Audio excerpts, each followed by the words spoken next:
months later, I was working part-time as a call center advisor for Apple.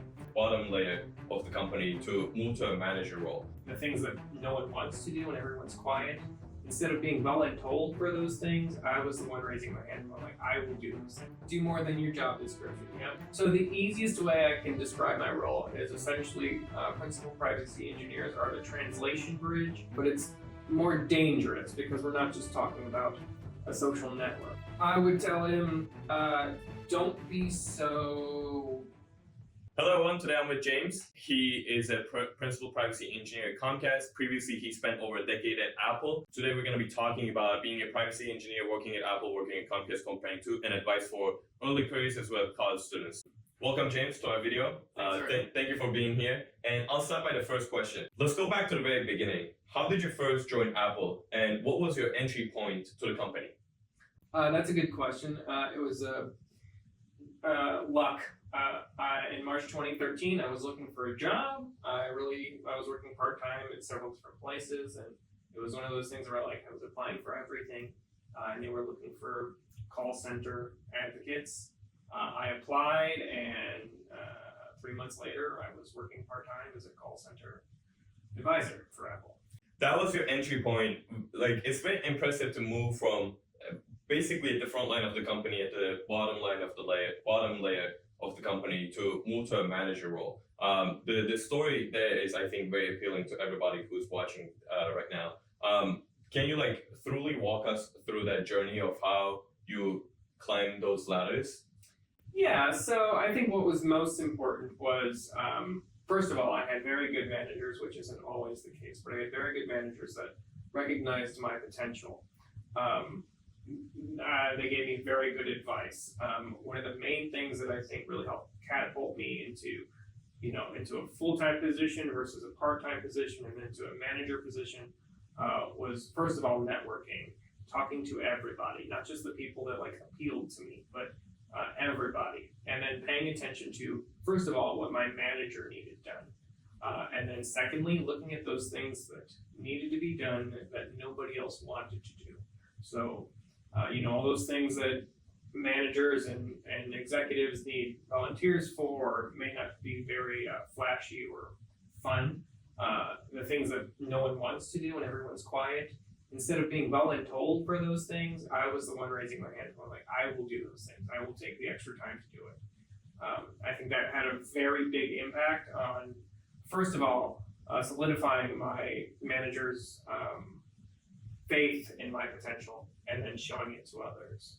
I was going to ask you about the key moments or the turning points as well, but from my understanding, you basically created your own opportunities based on what was given to you.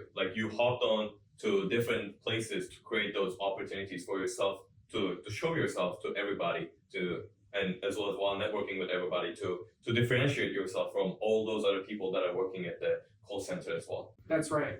I was willing to do the work that really no one else really wanted to do. Stepping outside of my comfort zone, learning new things. I think it's the same with everywhere you go, right? Doesn't matter which company you're at, but if you want to differentiate yourself from others, you should be willing to do the work that others are not willing to do. Do more than your job description. Yeah, always look for those opportunities. As well as to build the relationship with the people that would help you grow in that company as well. It's the best way to do it, giving those opportunities, because you'll work with people that you wouldn't necessarily work with otherwise. Is it also important to show that the real value of your work you're doing by advocating for yourself? Where, they say work smarter but not harder. How were you able to advocate for the work you were doing, and how that differentiate you from all other people that were also working hard? So it wasn't necessarily, that's a good question. It wasn't necessarily advocating for myself, but it was making whoever I was working for look good and not necessarily taking full credit for it. Always being a team player. You're not looking to step on people's shoulders. If I had a project that, I had other managers that were in charge of it, I would do the work and I would be quiet. Or if it was a team effort, I would make sure that I highlighted the efforts that my teammates put on. And it wasn't necessarily me advocating for myself. But I do think that the higher ups, the executives, they saw that I was willing to work with others and not necessarily, shine the spotlight on myself all the time. I think that had a lot to do with my progression. That fits really well to the Apple culture as well, right? Like if you win as a team, and if you make a mistake, you make a mistake as a whole team. Like Apple is famously known for that team dynamics. It's very true. That's very true.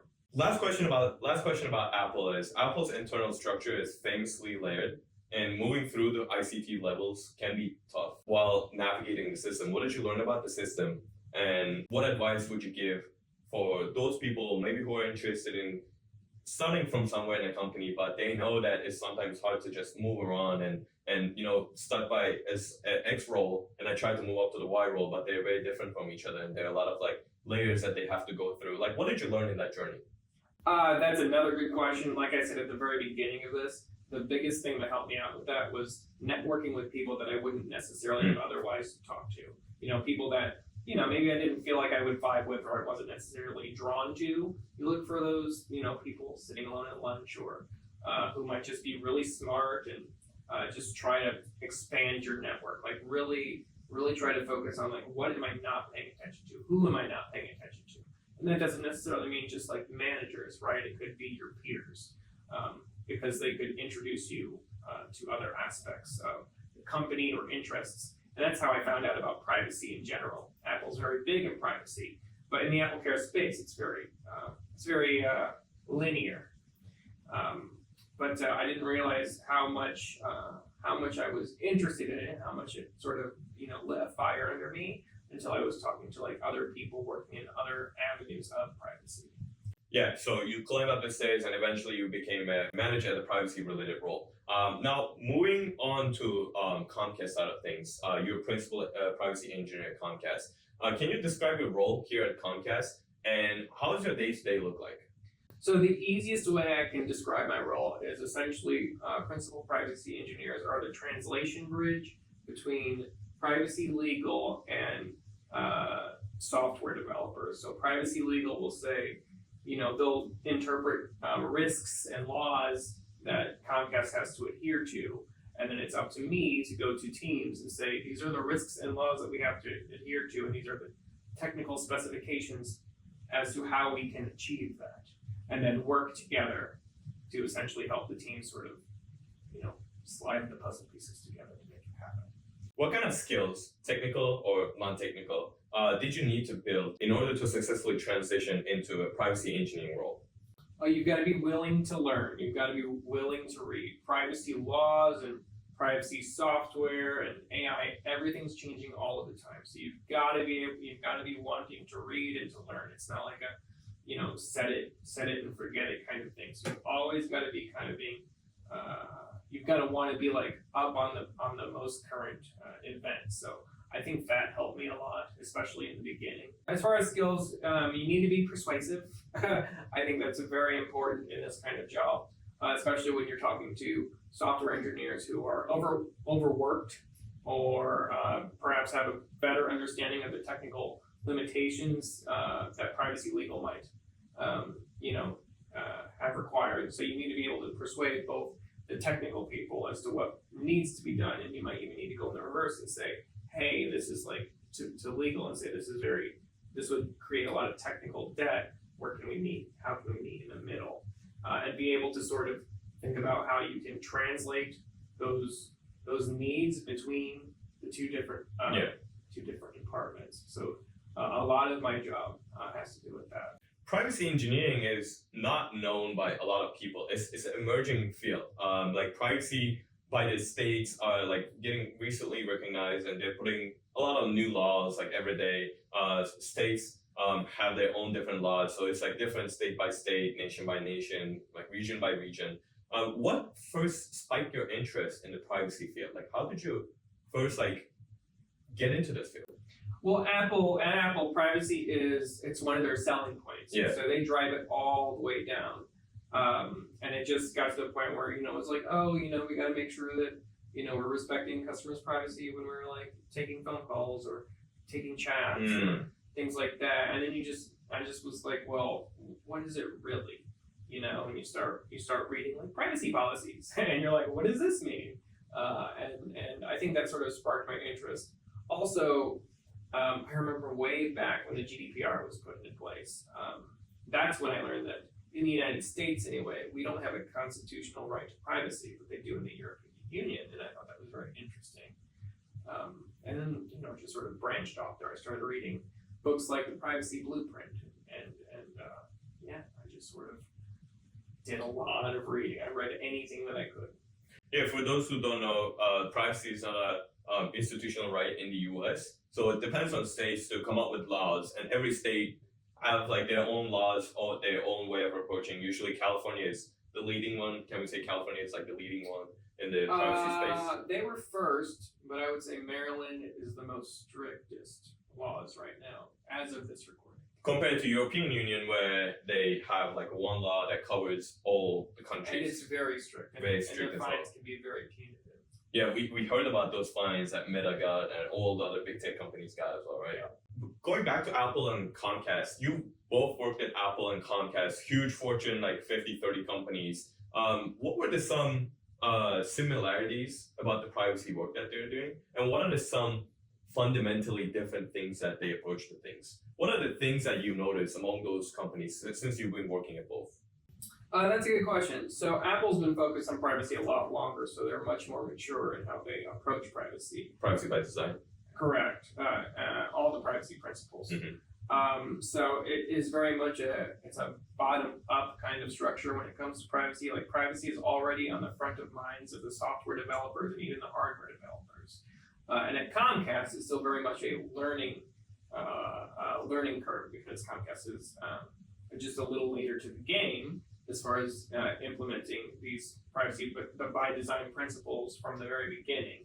So it's a little bit of a slower uptick, but they're getting there. That's why I'm here. Moving on to the industry trends, what are some biggest privacy challenges the companies are facing right now, especially with the rise of AI and data-driven products? I was going to say, right now, AI, especially in the environment and culture that we're living in right now, it's very much that old Facebook adage or Meta adage where it was like move fast and break things. Mm-hmm. And I definitely feel like that's the way that AI is going right now. They're very much like, don't ask for permission, ask for forgiveness. And I think a lot of these, especially the large AI companies, they very much run on that model. Don't ask for permission, ask for forgiveness. But it's more dangerous because we're not just talking about a social network, right? These are things that decide how much we're going to pay for things, whether or not we qualify for social benefits. I mean, they're using it for everything. So. The credit score, insurance, like the way insurances make their like policies on how much like they want to ask. Whether or not you can file for unemployment or Mm-hmm. qualify for Social Security, like these are very big things. The impact is huge, but like you said, there are a lot of like reports out there to AI 2027 being one on like this not ask for permission, ask for forgiveness model because of the impact of AI in our lives might not be the best way to go. But I guess we'll just see what happens, right? Hold our breath. Hold our breath. Talking about the future, where do you see the privacy engineering field for the upcoming 5 to 10 years? And are there any new roles, technologies, we talked about AI, or challenges that you are keeping an eye on? So AI is both a very exciting benefactor and challenge for privacy engineering. It can take away a lot of the manual work, such as manually going through like an architectural diagram or a data flow diagram, and it can sort of go through those steps very quickly in a way that was very manual before, which can be very helpful. But as we know, AI is very good at hallucinating if it doesn't know the answer. I like to say AI does not know how to say I don't know. Currently, yes. Currently, yes, and I still think that will be that way for the foreseeable future. It will lessen, but I have a feeling that it won't be able to really say I don't know. So the challenge is, how can we use AI in the areas that it can augment and simplify, and where should it not take a large portion of the work? Yeah, definitely some areas to think about. Moving on to the advice section, what advice would you give to the college students or early career people out there that are interested in the privacy engineering or privacy related roles, but don't know where to start? Like, how should they get the first step into this privacy area?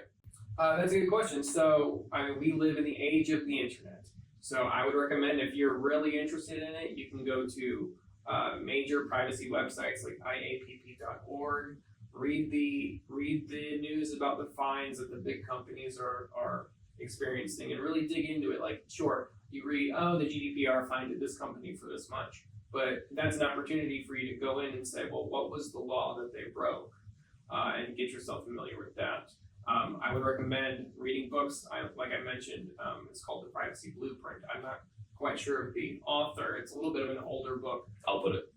But it really covers the basics of privacy by design in very good detail. And I think it was written like almost 10 or 12 years ago. And that book is still very relevant to today. So even though the way we technologically implement privacy into software and hardware, the principles remain the same. So if you can sort of internalize those, you can go pretty far. I think that's great advice for everyone who is interested in the privacy related things, obviously leveraging the resources that we have available to everybody.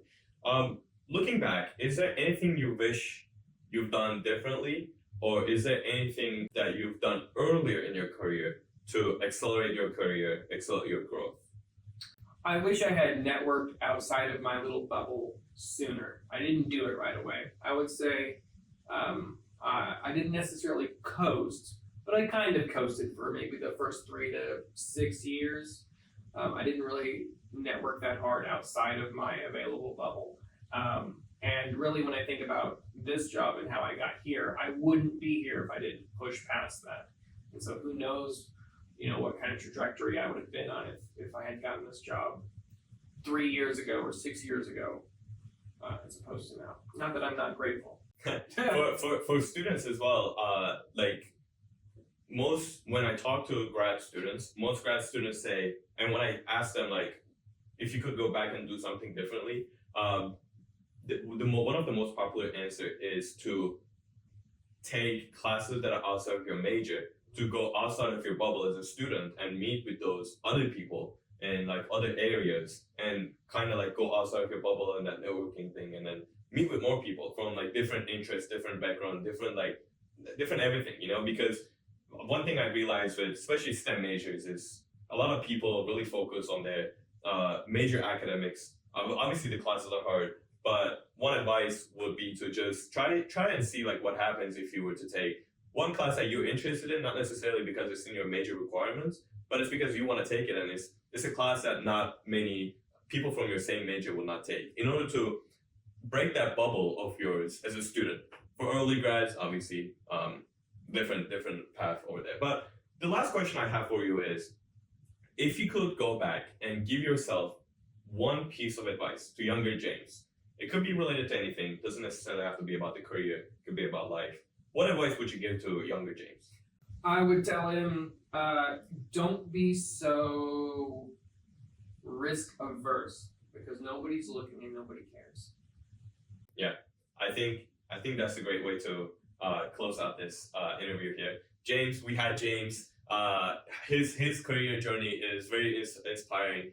Starting from the very bottom to climbing to manager, now as a principal privacy engineer. I think there are a lot of things that people can take out of this conversation. If you have any questions about anything, feel free to drop them in the comment section down below. But James, again, thank you very much for coming to our video, and wish you the best.